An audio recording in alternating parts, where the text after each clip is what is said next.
What's up, guys? Welcome to Daily Dose of Reddit. This is your host, Zach, and today's subreddit is r/PettyRevenge.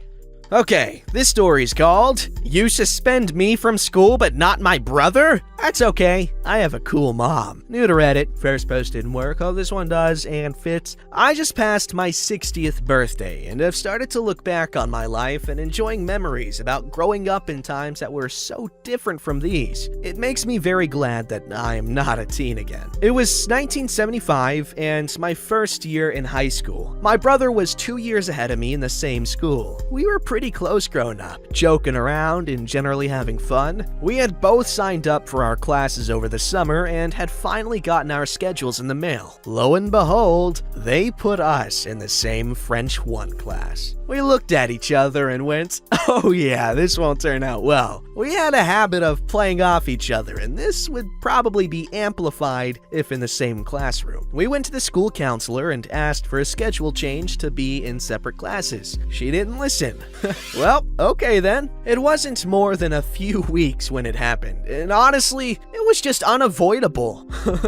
We were covering a unit on health with those silly, who would need to know those phrases when just learning a new foreign language type lesson. Also at this time, one of the most popular songs on the radio was La Belle, Lady Marmalade, and had the phrase, Voulez-vous coucher avec moi ce soir in it. Do you wanna sleep with me tonight? That doesn't translate.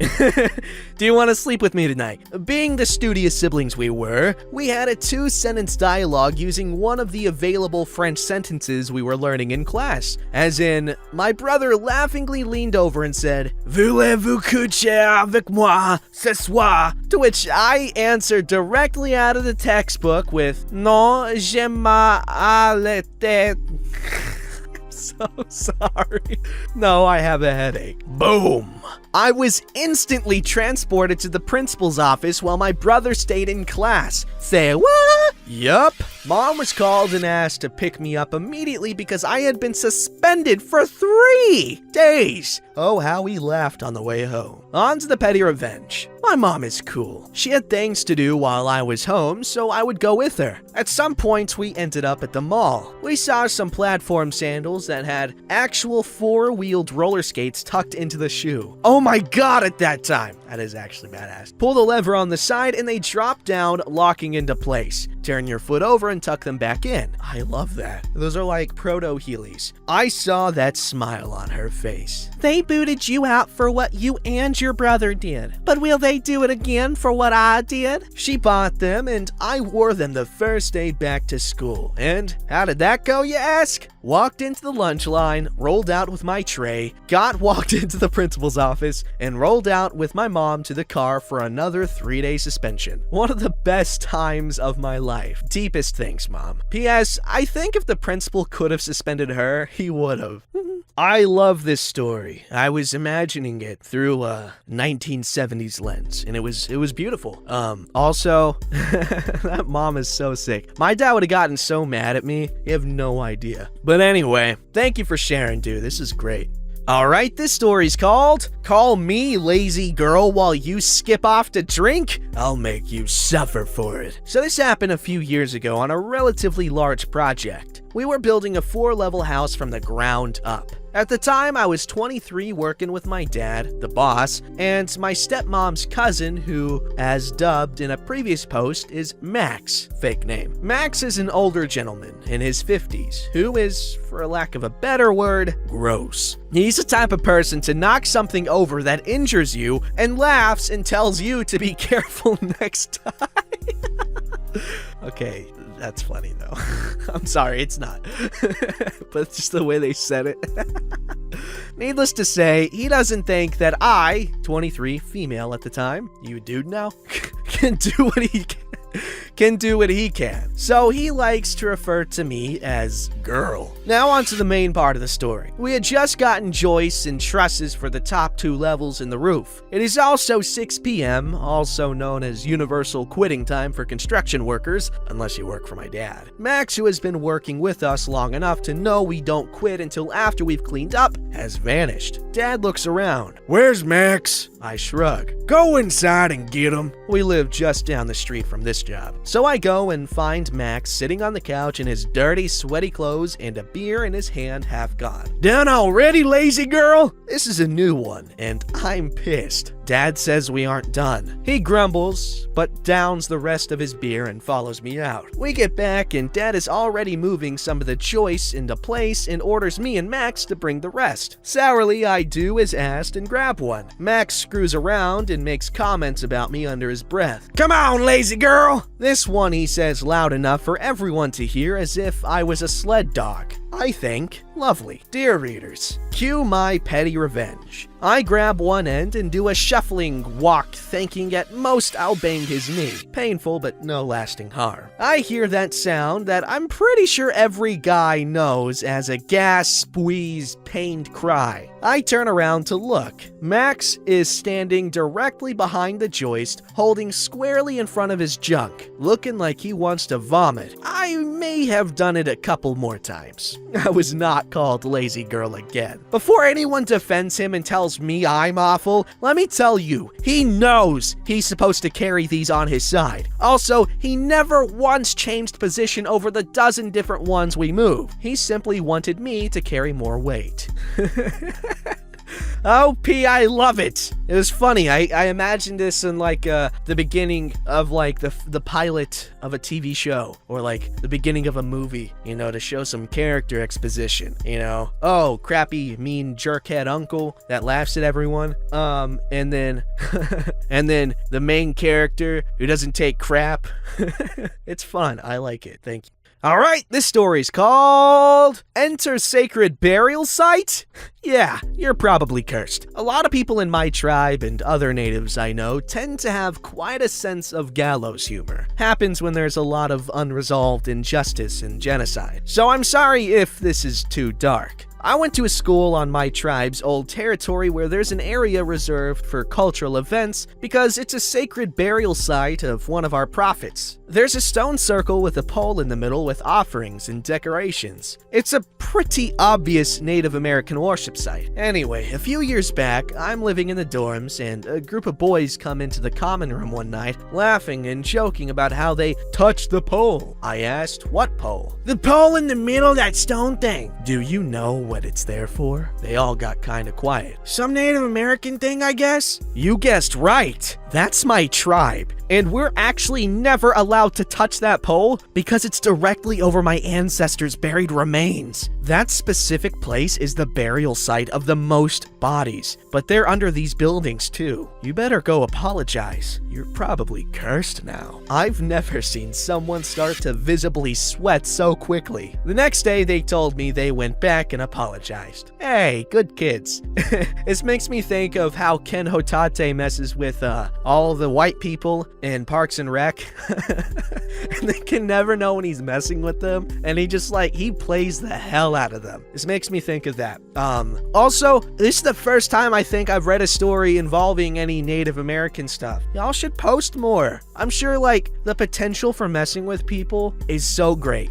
Okay, this story's called Don't Mess With My Lunch Break. My boss, Mark, is the type of guy who will send an email asking one of my team to do a task, then get up as soon as he sends it and walk to the recipient's desk to ask them to do the thing in the email. Ooh, no. It feels very micromanaging and it's incredibly annoying. Also, another coworker and I were allowed to work from home since November due to health reasons, but we were arbitrarily called back into the office last week, and I'm still a little bitter about it. It's still pretty wintry here, and we don't have a break room, so I had to eat lunch at my desk yesterday. When I do this, I lock my computer screen so I don't have to look at work for half an hour. I also put in earbuds and have my book out, so it's very obvious that I'm off the clock. Yesterday, in the middle of my break, Mark came over to ask me to answer an email that he'd forwarded to me. This email was addressed to me with him copied on it, and it had been sent less than 5 minutes before. We have a policy where we have to answer emails within 4 hours, so I was well within this limit. He started talking to me, so I made eye contact, put down the food I was in the process of eating, pulled out my earbuds, and said, "Mark, I'm at lunch. My computer isn't on, and I'll take care of the email when I log back on." He dithered around for a minute before spending the next 5 minutes explaining what the email was. My break ended, and I opened the email to answer it. A few minutes later, Mark walked out of his office on the way to the bathroom. I called over to him as he was walking out and asked him a question that absolutely could have waited until he was back. But instead, he had to spend the next 5 minutes explaining a task. Take up my 1/2-hour break? I will absolutely make you wait to go to the bathroom.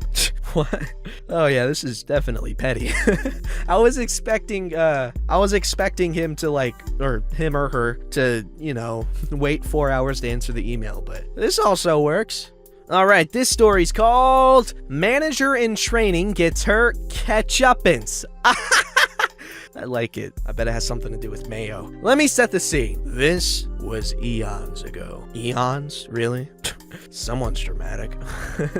I had a sweet deal with my parents that they'd pay for my apartment as long as I was in school and worked part-time for utilities. Stupid me went through some boyfriend drama and dropped out of college, so obviously my parents pulled their financing, and rightly so. Desperate to not move back in with them, I went out and got some jobs. I had 4 total, all part-time, one of which was at the Golden Arches in our local mall. Hopefully you guys remember malls. Oh, I went to the mall recently, and there was this guy at the kiosk. Oh my god, I'm so bad. You're supposed to ignore the people at the kiosks, but it's so hard because they're so good at catching my attention. And I just feel bad ignoring them because it's mean, but I know they don't give a crap about me, but god damn, they're so good at hooking me. Jesus. Anyway, here's the cast. There's me, 19, female, hard up for cash, manager. Turned out to be one of my best friends after my stint there. No, sorry, manager 1.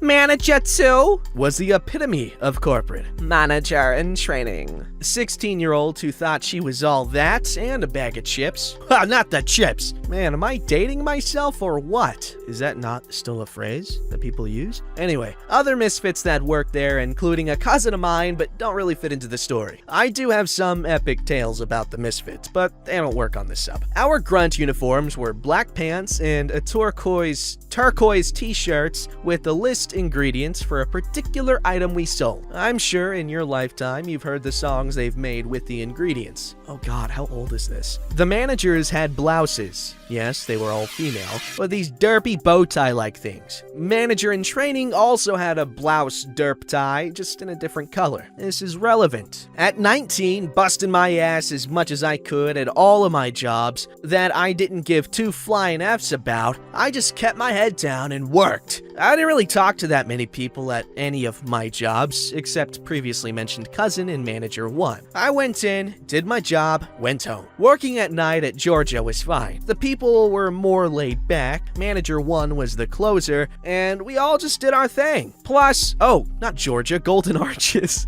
Plus, there was a candy shop in the mall we traded with. We'd load up Golden Arches bags and run downstairs and get pounds of Jelly Bellies. This was by far the best perk.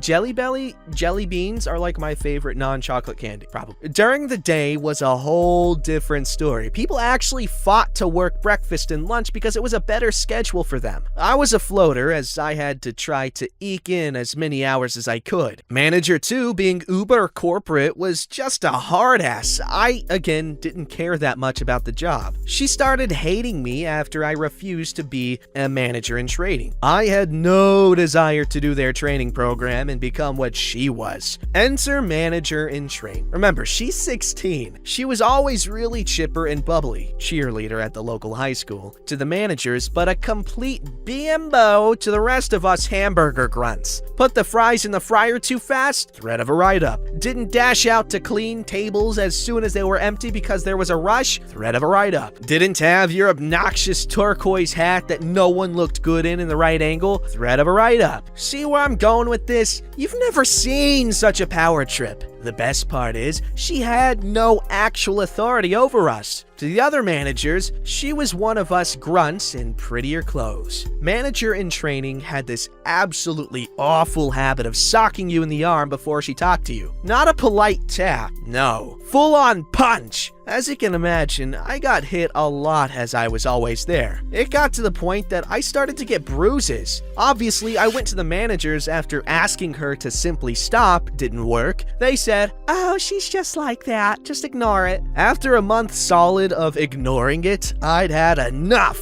I talked to manager 1 about it at closing and showed her my arms. She agreed that something had to be done, but she was A, not there when it happened. God forbid you just take someone's word about abuse at Golden Arches. And B, she was the lowest manager other than manager in training there. It was really out of her hands. The Wednesday I worked next. Yes, I remember the day of the week. Manager in training came in, and when she finally came around and punched me again, I bent down and got her in her pimply braced out face. She was shorter than me by 5 inches and told her very calmly that this last punch was the last punch. An hour, just a mere 60 minutes went by. She came up to me while I was making hamburgers and punched me again. If you're unfamiliar with the workings of Golden Arches in the back end where we make the food, we had these squirters. I'm sure they have a term for it, but I didn't care that much. For ketchup and mustard that squirt a very precise amount of each condiment onto their burger. It held about a liter of condiment, give or take. I don't do measurements well, and they were both recently filled.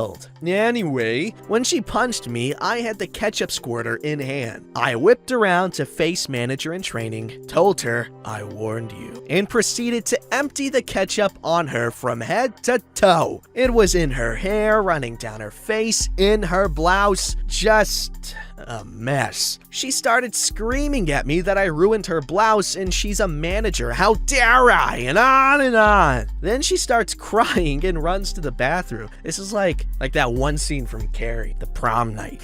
Anyway, sorry. The other misfits started giggling, then chuckling, then full out fall over guffawing. Manager 2 happened to be there and raced to check on manager in training as all she saw was a flying red disaster when she went to the bathroom. I turned back to my ketchup squirter, refilled it, and waited. 20 minutes later, manager 2 pulled me aside to get my story. I told her I tried to ignore her and warned her not to do it again. I didn't get a write-up. Funny enough, they couldn't figure out a way to word it where ketchup would sound abusive? You know what? This is a really cool story. I'm happy for the ending. I'm glad OP got to, get her back. Badass. Don't forget to like, subscribe, and hit that bell to never miss an episode.